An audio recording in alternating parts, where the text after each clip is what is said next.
Hey Owen, what is up, gang? Thank you for checking out Sledgehammer TV tonight. It is Tuesday, January the 23rd, 2018, and it is time for your official SmackDown live review, as it is the go-home show for the Royal Rumble, and we are going to talk about it right here and right now on the newest, fastest rising podcast in all of YouTube, baby. We are talking about the Sledgehammer Wrestling Show right here on Sledgehammer TV, so let's do it. The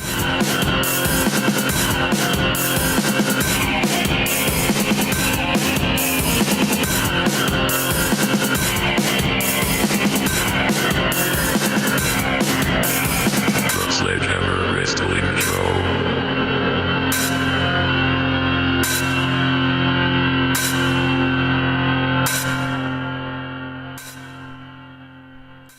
Alright, wrestling fans, thank you so much for joining me once again here tonight. My name is Nick Nightmare. Along with me, as always, is my trusty companion, my loyal tag team partner, and the World Heavyweight Champion of microphones, Blue the Snowball.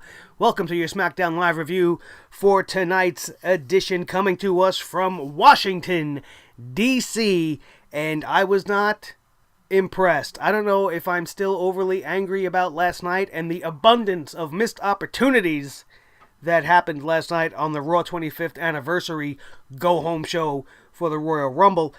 And I don't know, man. There was a couple of things that happened tonight that just didn't do anything for me. You know, let's go right to the thing that sticks out the most. This whole Sami Zayn, Kevin Owens thing. I have been very high on it.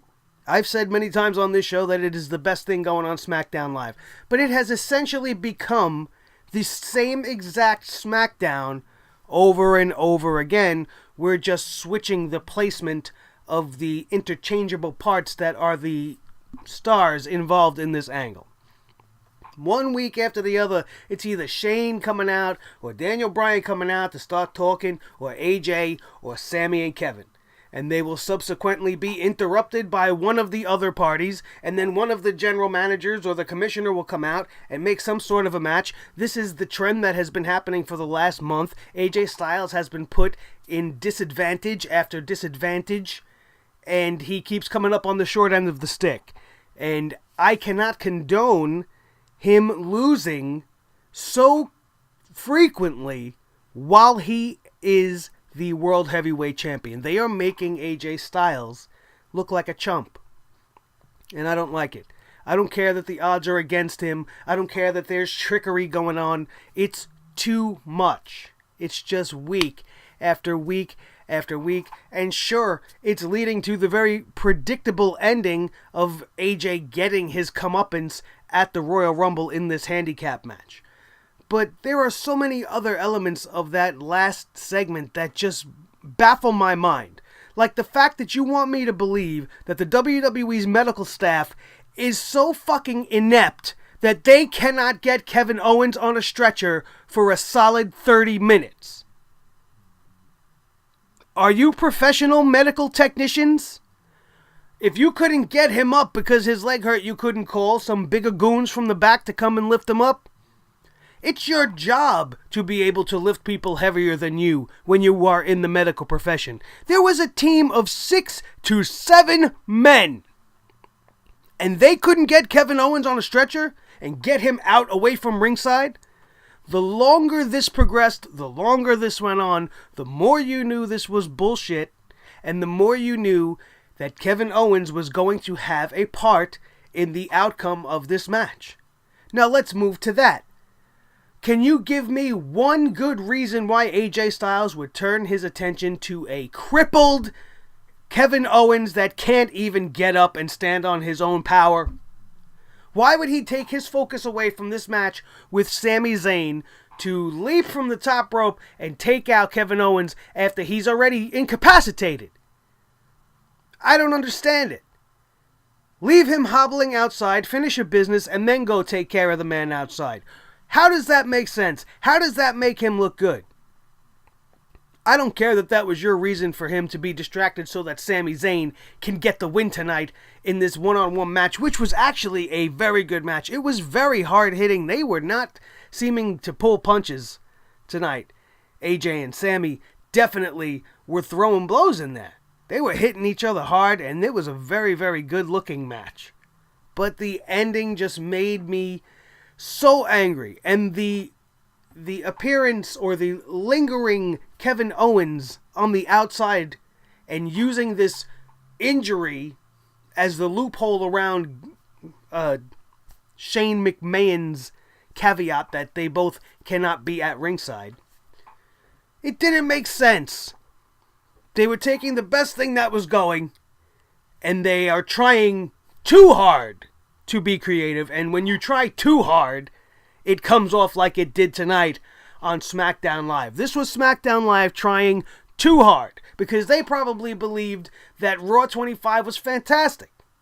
And the only thing fantastic about Raw 25 was the first 25 minutes. After that, it was a steady decline throughout the entirety of the 3 hours, to the point where when we got to Brock and everybody at the end, I didn't give a damn. The same thing almost happened here. The only difference being, tonight on SmackDown Live, within a 2-hour show, we got pretty much the same amount of matches, but these matches tonight were very good. The match quality is always what makes SmackDown somewhat better. At least in my opinion. It's like they don't really let the guys wrestle on Raw. And it's been widely known, and we've always stated that SmackDown seems to be the wrestlers' wrestling show if you're in the WWE. That's why Cesaro wanted to go there. That's why Sami Zayn wanted to go there. And he gets to have great matches, like he had a great match tonight with AJ Styles. It was a great match. It really was. But the end of it took the whole essence of what that match was away. There's no reason why you couldn't have AJ Styles beat Sami Zayn. I don't understand it. This is the second time in a row he's lost to Sami Zayn. He's lost to Kevin Owens in this rivalry over the last month. I think he's maybe got one win under his belt. And that was probably at the last pay-per-view. Since the last pay-per-view, what has AJ Styles won? He's been the World Heavyweight Champion, and he has been featured like garbage. And that's hard for me to say when he's being put opposite Kevin Owens and Sami Zayn. I thought this was going to be great.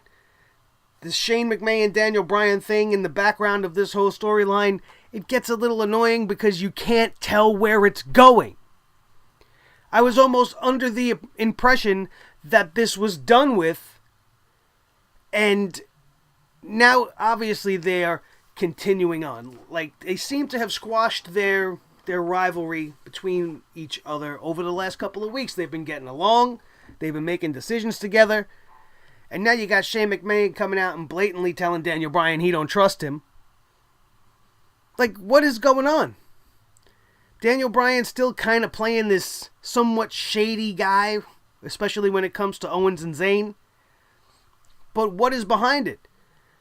You're giving us the same story every week, leaving the same questions lingering in the air, and nothing is progressing. It's just the same show over and over again.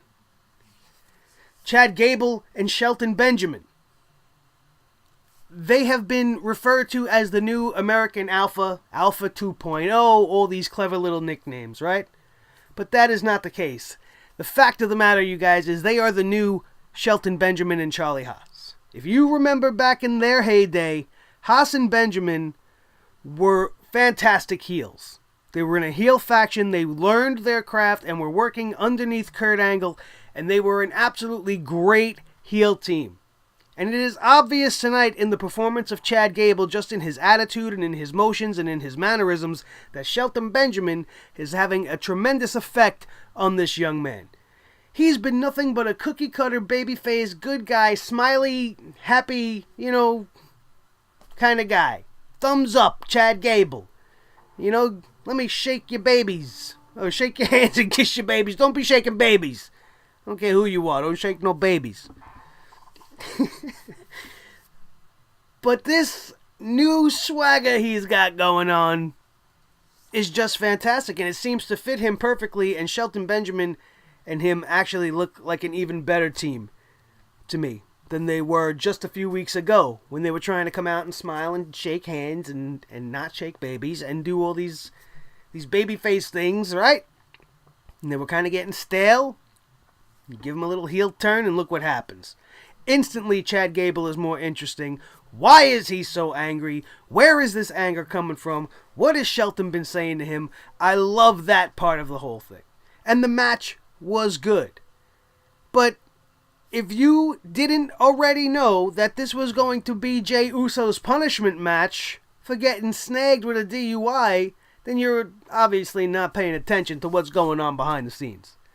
Nobody in their right mind who was watching the show tonight thought Jey Uso was going to win if they know the facts of the matter in his true life. So this was his punishment match, and Chad Gable definitely made him pay. It was a great match to kick off the show. I definitely enjoyed it. But again, where are we going with this? Are we going to go with Chad and Shelton Benjamin versus the Usos? Are they finally going to get that World Tag Team Championship rematch? Are they going to get it back after the unfortunate shenanigans that had happened that kept them from winning the championships after the instant replay thing that happened a couple of weeks ago? I don't know. It's highly like the WWE to just move in another direction, even though we're having all these great matchups. But they're doing the traditional tag team thing. You can't get too upset about this one. It was a great way to start the show. I thought perhaps that maybe it was going to get better. Unfortunately, I was not too right on my assessment in that scenario, because after this we would get the women's segment of the night, and I was happy when I found out it was going to be a one-on-one encounter. It was Naomi versus Liv Morgan. Now, you know Liv Morgan is not going to come out alone, and she's going to have the pigeon flock, pigeon riot, is going to be with her, right? So obviously somebody is going to come out and back Naomi, and this was nothing more than what I expected it to be, because by the end of the match, everybody came out. Why, I don't know. And they had their little Royal Rumble sequence so that everybody can throw each other over the top rope. It was way less impactful than what Asuka did on last night's Raw show. Her segment was much better. I fully expect her still to come out on top in this thing.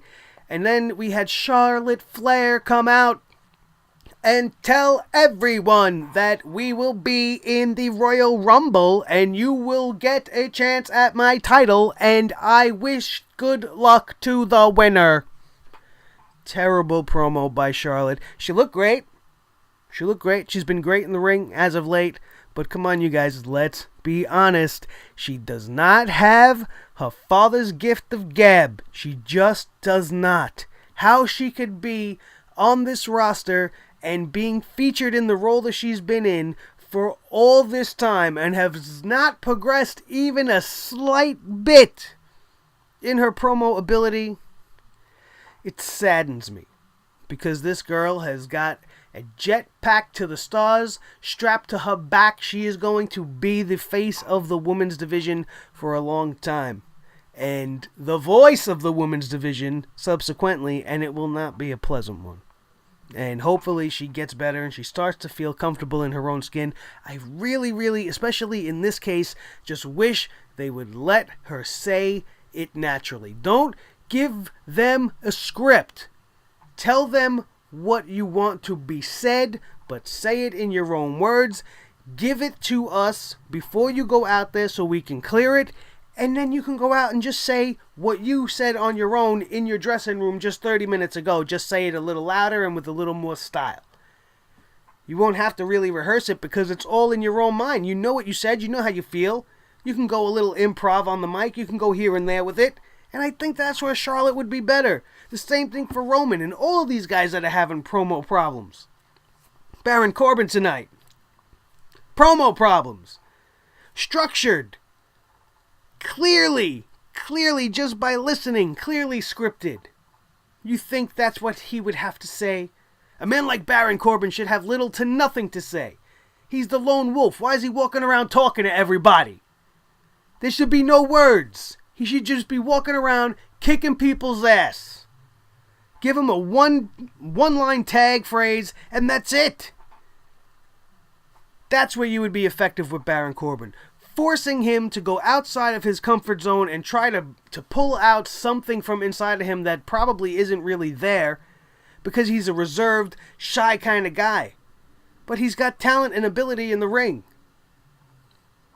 But the promo ability is just so substandard. It's subpar. And it needs to be stepped up. It definitely needs to be stepped up. Went a little off topic there. I forgot to tell you guys, Naomi won that match, in case you were interested, before the whole little women's melee started, which was absolutely nothing. We had Shinsuke Nakamura versus Baron Corbin. Speaking of Baron Corbin, this match, again, out of all the times we've seen them together, was pretty much nothing that we haven't seen before. I did enjoy Shinsuke Nakamura's aggressive nature and him constantly calling for Baron Corbin to come on and bring it. I did enjoy that. But let me get this off my chest. Randy Orton comes out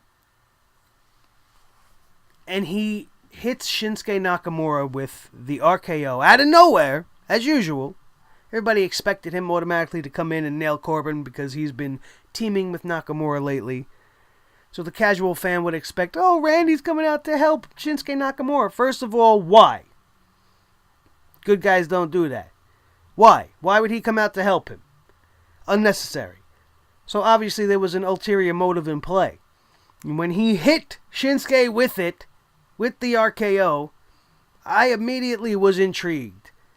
My ears kind of tweaked up like a dog, and I was like, oh, something's happening here, right? Wrong, because the WWE killed any hope of that being the beginning of a heel turn for Randy Orton, which is sorely needed, because what do we say? You could say it with me if you remember. Good guy Randy Orton is the worst kind of Randy Orton. The worst. And I was very, very hopeful in that one instance that we were headed down that road. Sadly, we were not. He would hit Baron Corbin with it as well, effectively leaving the WWE in a safe zone so that they don't really have to change anything, because Randy's just doing the Stone Cold Steve Austin impersonation, let's call it what it is, on his way to the Royal Rumble, where I swear to God, if Randy Orton wins this thing, we are all in a lot more trouble than you think. Not that I don't want to see Randy Orton versus AJ Styles. That would be a fantastic match and probably would have phenomenal build leading up to it, just based off of the two talents alone. But is that WrestleMania over AJ and Shinsuke? No. And once you do that match, I think everybody will calm down. So why don't you just do it, give it to us, and then you could have AJ and Randy next year at WrestleMania, at the Rumble, at SummerSlam, wherever you want to have it. And it'll feel as big as you want it to feel. You know why? Because nobody's waiting for this dream match. Shinsuke Nakamura wins by disqualification thanks to that interference by Randy Orton. We have the obligatory SmackDown Live 6-man tag team match because we had absolutely nothing else to do with these men. Because we have absolutely no creativity, and we hate Rusev Day. Why does the WWE hate Rusev Day? I need to wrap my head around that. Ever since Rusev Day has started to get over in the huge way that it has gotten over, Rusev has done nothing but lose on television. Even if it's not his shoulders being pinned to the mat, the team that he is being associated with is losing. Can you tell me why? Shouldn't the guys that are making the money be featured in a better light than that? Can you give them a little bit of momentum? Maybe give us a reason to believe that Sunday might be Rusev Day? And it might be a Rusev Rumble? Why not? No, we're not getting that. We're getting them having Rusev Day extinguished and having Aiden English have his only reason for being to take the pinfall. Can you argue that? They have 3 men on this team. You have Jinder Mahal, Rusev, and Aiden English. Rusev reunited with his former tag team partner in a 3-man team with his current tag team partner. And they couldn't have anybody else take the pin except Aiden English. Not that I'm a mark for Aiden English. I just am starting to feel bad for this guy because he's getting the short end of the stick, really. He really is. And Rusev Day is not going to get over because the WWE doesn't want it to get over. They're going to continue to bury him until it starts to die down. Just like they did with Wade Barrett. Just like they did with countless other people that got over before their time. Damian Sandow. Another name that comes to mind. Even Bo Dallas. Bo Dallas, when he first came up, was very over with the Bo leave. And then they just quieted it down. He had some momentum upon his initial arrival. And now look at him. Second fiddle to The Miz. Third fiddle, maybe. I don't know where you rank him between Axel and the other thing. Bobby Roode in this match with the New Day, taking on Rusev Day's team that I just was talking about. This match, I didn't really care too much about. We all already knew that Bobby Roode and the New Day were going to win this match. This was clearly a case of we have nothing else to think of for these 6 guys, so let's just throw them in a tag team match. And that's it. It wasn't that glorious. It was just a 6-man tag. Maybe if I haven't seen so many of them, I would have cared a little bit more. But I just wanted it over with so we could get the show over with. A little bit more hype for the Royal Rumble took place after that. And then we had the first of 2 matchups for AJ Styles. AJ Styles versus Kevin Owens.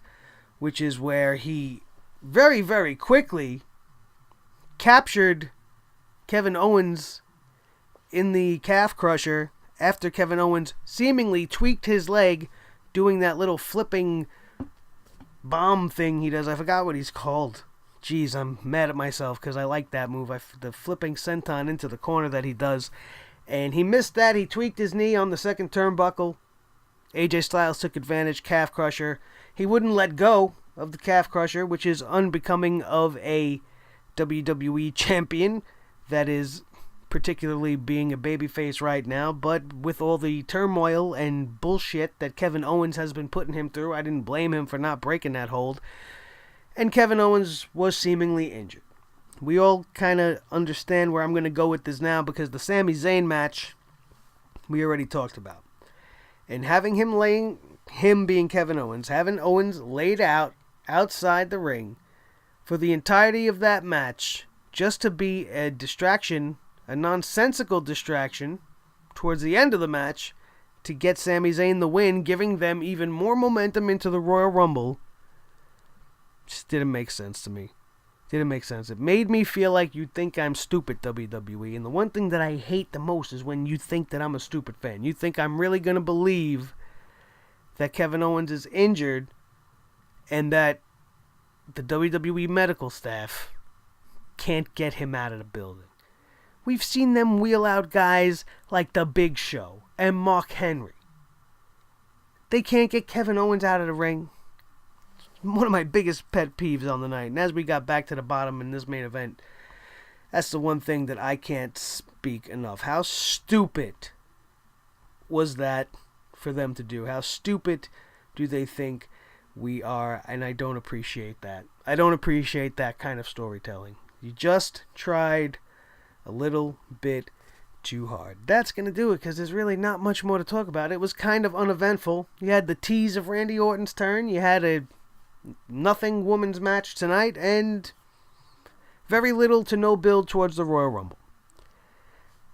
What else is there to talk about? Not much. So we're going to call it on that one. Thank you guys so much for joining me here tonight. Do not forget to check out everything else on the channel. If you missed the Raw 25 anniversary review show last night, make sure you check that one out. I was in rare form and I definitely brought the hammer down on that show much harder than I did tonight. I think maybe I'm just running out of energy. I've been doing so many shows. We had the Enzo Amore story drop today and we got more news dropping on that coming in by the minute at this point. And I will keep you guys updated on the situation when it does call for that to happen. Also, we had gone over this weekend the NXT rookie class from 2018. My top 25 Raw moments of all time. EC3 possibly showing up in the Royal Rumble and so much more. We even got more coming at you all throughout the week as we celebrate our march to the Royal Rumble this Sunday. Preview and predictions will be up on Friday. Saturday is NXT TakeOver Philadelphia. We will have preview and predictions, results, reviews, everything you guys need, as we are your source for all the news that you need in the world of sports and sports entertainment, especially pertaining to professional wrestling. I hate that outro. You know what? I got a little bit of a headache, and if I'm off my game, that's probably why. I don't know. I just don't like how I just did that sign off. I'm just putting it out there for you guys, because I'm honest. I'll bring the hammer down on myself. That outro sucked. Boom! Hammer down. Sorry, Nick Nightmare. That's what we do here on the Sledgehammer Wrestling Show. Thank you guys so much for joining me. My name is Nick Nightmare. This is Blue the Snowball Microphone. This has been the Sledgehammer Wrestling Show SmackDown Live review right here on Sledgehammer TV. Do not forget to like, share, and subscribe right now, as the subscriber numbers are going through the roof. And I need you guys to get me to that goal of 1K before the end of February. So help me get there by hitting that button right now. Ring that notification bell so every time a video just like this one drops, you will be notified the very second that it does, and you won't miss a thing. That is going to do it, and we are out of here, and we will see you next time right here on the Sledgehammer Wrestling Show, only on Sledgehammer TV, right here on YouTube.com. We'll see you next time, guys. Have a good night.